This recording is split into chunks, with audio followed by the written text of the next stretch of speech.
ভারতের রাজধানী নয়াদিল্লির ঐতিহাসিক লালকেল্লার কাছে ভয়াবহ বিস্ফোরণের পর বাংলাদেশ, পাকিস্তান ও নেপাল সীমান্তে উচ্চ সতর্কতা জারি করেছে ভারত সরকার। 10 নভেম্বর সোমবার সন্ধ্যায় বিস্ফোরণের ঘটনায় 9 জন নিহত ও আরও অনেকে আহত হওয়ার পর রাতেই আন্তর্জাতিক সীমান্ত জুড়ে কড়া নিরাপত্তা ব্যবস্থা নেওয়া হয়।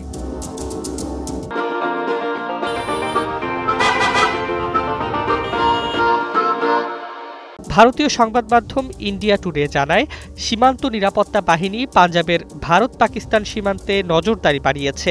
পাশাপাশি উত্তরপ্রদেশ নেপাল সীমান্ত এবং অন্যান্য সেনা চৌকিতেও নিরাপত্তা জোরদার করা হয়েছে। বিস্ফোরণের ঘটনায় তদন্ত শুরু করেছে ন্যাশনাল ইনভেস্টিগেশন এজেন্সি ও দিল্লি পুলিশ। এনডিটিভির প্রতিবেদনে বলা হয়, স্থানীয় সময় সন্ধ্যা ৬টা ৫২ লালকেল্লা মেট্রো স্টেশনের কাছে একটি হুন্দাই i20 গাড়িতে শক্তিশালী বিস্ফোরণ ঘটে। মুহূর্তের মধ্যে আশেপাশের এলাকায় আতঙ্ক ছড়িয়ে পড়ে। বিস্ফোরণে আশেপাশে দাঁড়িয়ে থাকা কয়েকটি গাড়ি সম্পূর্ণ ধ্বংসস্তূপে পরিণত হয়। রাস্তা জুড়ে ছড়িয়ে পড়ে ছিন্ন ভিন্ন মরদেহ।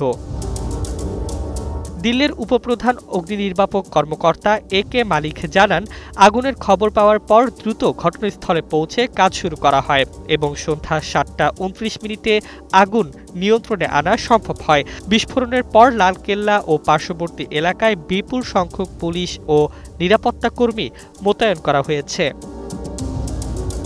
একই দিন রাজধানী দিল্লি থেকে মাত্র ৫০ কিলোমিটার দূরে হরিয়ানার ফরিদাবাদে নিরাপত্তা বাহিনী ২,৯০০ কেজি বিস্ফোরক উদ্ধার করেছে।